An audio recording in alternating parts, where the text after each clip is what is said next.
Cerita novel Perintah Kaisar Naga bab selanjutnya. Ojo lali subrek, like and comment ya, yuk gasken. Bisakah kami berjalan seperti ini? Humasi tampak terkejut. Kita akan mati jika tidak pergi, jadi mari kita coba, kata Chen Ping, dan berjalan menuju rawa bersama Humasi. Lumpur hitam rawa tulang busuk berdeguk di bawah kaki, dan lumpur lengket itu bagaikan tangan dingin yang tak terhitung jumlahnya, mencoba menyeret makhluk apapun yang melangkah ke dalamnya ke dalam jurang. Chen Ping mencengkeram lengan Humasi dengan satu tangan dan mengayunkan pedang pembunuh naga dengan tangan lainnya untuk menebas tanaman merambat rawa beracun yang menyerbu ke arahnya. Energi pedang emas meninggalkan serangkaian bayangan di langit di atas rawa yang gelap. Hati-hati langkahmu. Chen Ping tiba-tiba mengeluarkan raungan rendah dan menarik Humasi ke kiri. Tempat kedua pria itu berdiri runtuh seketika, dan beberapa baris tulang putih tajam menyembul keluar dari lumpur hitam. Seandainya mereka setengah detik lebih lambat, dada mereka pasti sudah tertusuk sekarang. Humasi terengah-engah karena terkejut. Luka di dadanya terbuka lagi karena gerakan yang kuat. Darah menetes ke lumpur, langsung menarik perhatian segerombolan serangga hitam seukuran kuku. Serangga itu menggerogoti noda darah dengan kecepatan yang terlihat oleh mata telanjang, dan lubang-lubang kecil tertinggal di lumpur di sekitarnya. Tempat sialan ini aneh sekali. Humasi menyeka lumpur dari wajahnya dan berseru, "Peri Cilian dan yang lainnya tidak akan mengejar kita, kan?" Sebelum dia selesai bicara, suara dingin peri ular merah terdengar dari belakangnya, "Sampah." Bahkan dua orang yang terluka parah pun tak bisa dihentikan. Kejar mereka, mereka takkan bisa pergi jauh. Chen Ping menoleh ke belakang dan melihat puluhan sosok bayangan berdiri di tepi rawa. Jubah merah peri ular merah tampak sangat mencolok dalam cahaya redup. Hatinya mencelos, tak menyangka pihak lain benar-benar berani menginjakan kaki di rawa tulang busuk. Sepertinya kita harus menyelami lebih dalam. Chen Ping menggertakkan giginya, mengeluarkan dua pil anti racun yang tersisa dari kantong penyimpanan, dan memasukkan satu ke saku Humasi. "Masukkan saja ke mulutmu, pil ini bisa menahan sebagian gas beracun." Chen Ping kebal terhadap semua racun, jadi dia tidak memerlukan pil anti racun. Kedua pria itu berjalan terlatih-tatih melewati rawa, satu langkah dalam dan satu langkah dangkal. Semakin dalam mereka masuk, semakin kuat gas beracun yang menyengat, dan bahkan pil anti racun pun tak mampu sepenuhnya menahannya. Chen Ping merasakan sakit yang tajam di lautan kesadarannya, dan teknik jantung konsentrasi di tubuhnya mulai mandek. Kultivasinya di tingkat ke-6 alam abadi longgar hanya mampu mengerahkan 80% kekuatannya di lingkungan yang keras seperti itu. Tiba-tiba, sejumlah besar gelembung lavender muncul dari lumpur di depan, dan racun yang lebih halus menfaibar. Humasi menarik napas dan wajahnya langsung memerah, jatuh berlutut di lumpur, terbatuk-batuk. "Guru Hu." Chen Ping segera berbalik dan membantunya berdiri, tetapi mendapati bibir Humasi sudah mulai bernanah. Dia merasa cemas dan hendak menggunakan kekuatan spiritualnya untuk menyelamatkan pria itu, tetapi dari sudut matanya dia melihat sesuatu yang berkelap-kelip di lumpur. Itu adalah bunga teratai seputih salju, tumbuh di atas batu hitam dengan lumpur yang terbuka. Cahaya putih redup menyelimuti teratai, mengisolasi gas beracun di sekitarnya. Bahkan serangga hitam yang menggerogoti daging dan darahnya pun tak berani mendekat. Apakah itu teratai hijau dunia murni? Catatan dalam buku-buku kuno terlintas di benak Chen Ping. Konon, bunga aneh ini dapat memurnikan semua racun di dunia dan memiliki efek ajaib dalam membantu para praktisi menembus alam mereka. Tak sempat memikirkannya, memungut biji wijen dan mengarungi lumpur, sambil hati-hati memetik teratai hijau. Teratai hijau terasa hangat saat disentuh, dan saat disentuh, gas beracun di sekitarnya dengan cepat menghilang seolah-olah telah bertemu musuhnya. Chen Ping merobek separuh kelopak bunga teratai hijau dan memasukkannya ke dalam mulut Humasi, lalu mengunyah separuhnya dan menelannya sendiri. Semburan udara sejuk mengalir ke tenggorokan menuju dantian, dan kekuatan spiritual yang awalnya stagnan langsung menjadi aktif. Chen Ping merasakan sensasi geli di lautan kesadarannya menghilang, dan setiap pori-pori di tubuhnya dengan rakus menyerap energi murni yang dipancarkan oleh teratai hijau. Yang lebih mengejutkannya adalah bahwa hambatan di tingkat ke-6 alam Sanxian yang telah mengganggunya sejak lama, benar-benar mulai mengendur saat ini. Ledakan, suara gemuruh bagaikan guntur teredam terdengar di dalam tubuh Chen Ping, dan penghalang tingkat ke-6 alam abadi tersebar bagaikan bendungan yang dilanda banjir, retakan bermunculan satu demi satu. Dia segera duduk bersila, mengarahkan energi tiba-tiba ini untuk memengaruhi wilayahnya. Humazi juga pulih dari keterkejutannya di bawah pengaruh King Lian, lah menatap lingkaran cahaya keemasan yang mengelilingi Chen Ping dengan tatapan terkejut. Apakah ini sebuah terobosan? Pada saat ini, peri ular merah tiba bersama para pengejarnya. Melihat Chen Ping menerobos wilayahnya, ia menunjukkan senyum ganas di wajahnya. Tuhan benar-benar menolongku. Hari ini, aku akan membiarkan kalian berdua mati di rawa tulang busuk ini. Beberapa bayangan cambuk merah melesat ke arah Chen Ping bagaikan ular berbisa. Humazi menerkam ke depan tanpa berpikir dan menggunakan tubuhnya untuk menghalangi Chen Ping. Tepat saat bayangan cambuk hendak mengenainya, Chen Ping tiba-tiba membuka matanya, dan aura tingkat ke-7 alam abadi tersebar meledak bagaikan tsunami. Gulungan, Chen Ping meraung marah, dan energi pedang emas membentuk penghalang melingkar, menghancurkan semua bayangan cambuk peri ular merah. Dia melintas dan muncul di hadapan peri ular merah, dan pedang pembunuh naga menembus jantungnya dengan kekuatan untuk menembus kehampaan. Peri Cilian terkejut, lah tidak menyangka Chen Ping bisa menembus alam di lingkungan seperti itu, dan kekuatannya meningkat begitu cepat. Karena terburu-buru, dia hanya bisa menggunakan senjata ajaib penyelamat hidupnya, perisai ular merah untuk melawan. Tetapi dia dikejutkan oleh energi pedang dan berulang kali mundur, dengan darah mengalir dari sudut mulutnya. Kau, bagaimana mungkin wilayahmu meningkat secepat itu? Peri Cilian terkejut dan marah. Siapakah yang dapat menerobos alam dengan kecepatan seperti itu?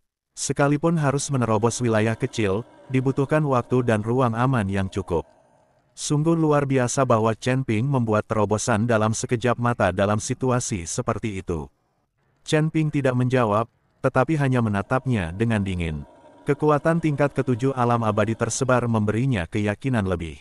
Kekuatan spiritual dalam tubuhnya bersirkulasi dengan bebas, dan energi teratai hijau dunia murni terus menutrisi meridiannya.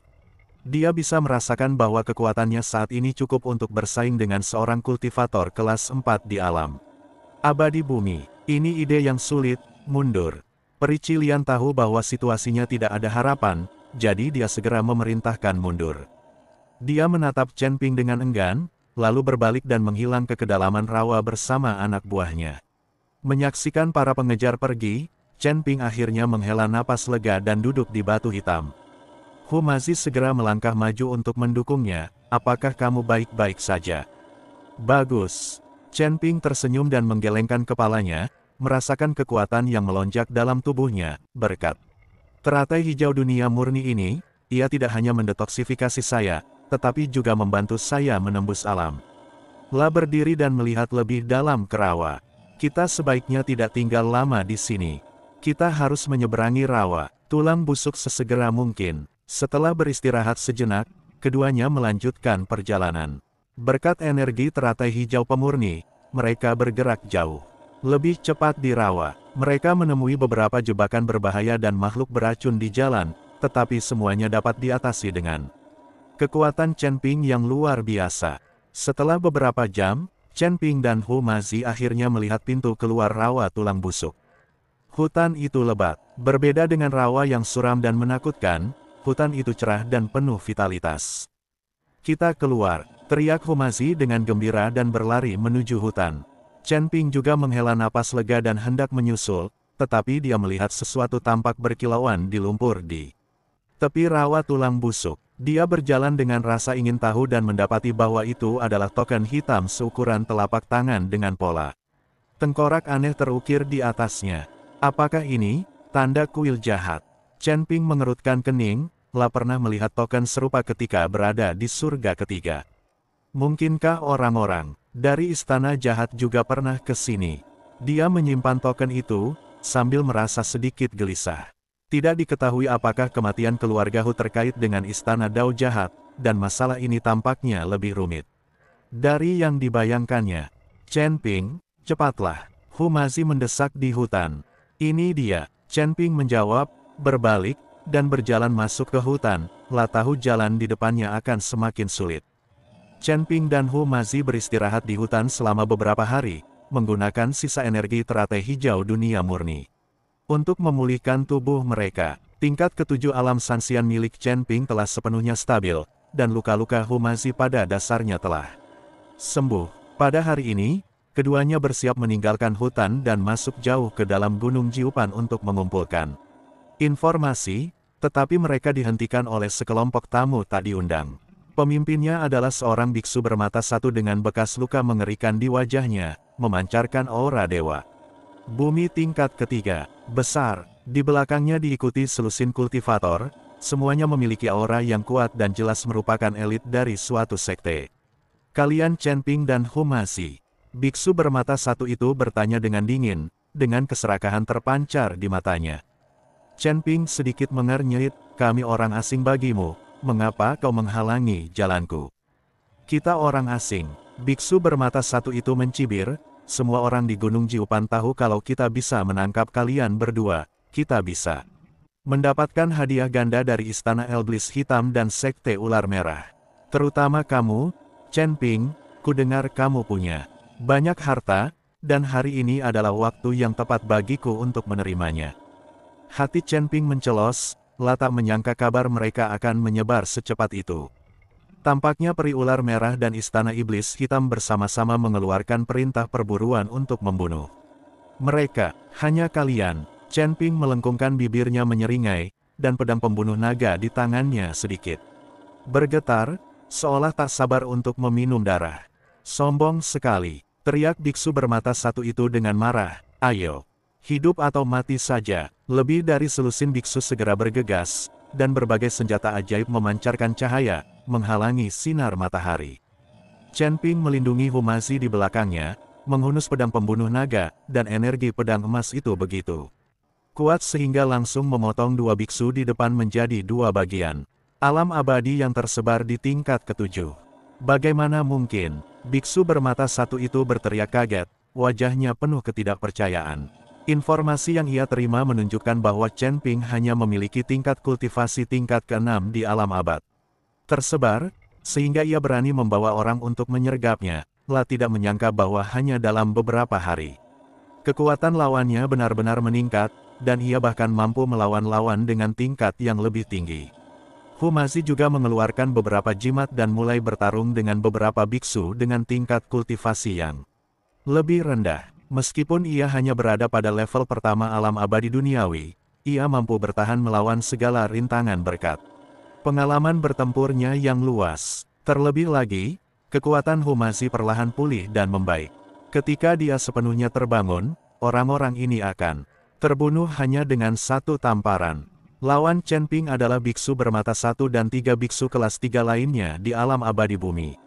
Dia menghunus pedang pembunuh naga dengan sempurna, dan energi pedang emas tercurah bagaikan badai dahsyat. Memaksa keempat pria itu mundur berkali-kali. Idenya terlalu sulit, mundur. Biksu bermata satu itu menyadari ada sesuatu yang salah dan dengan tegas memerintahkan mundur. Dia tahu bahwa keempat dewa bumi kelas 3 bukanlah tandingannya dan tidak mungkin mereka bisa menghentikan Chen Ping. Mungkin mereka semua akan segera dimakamkan di sini.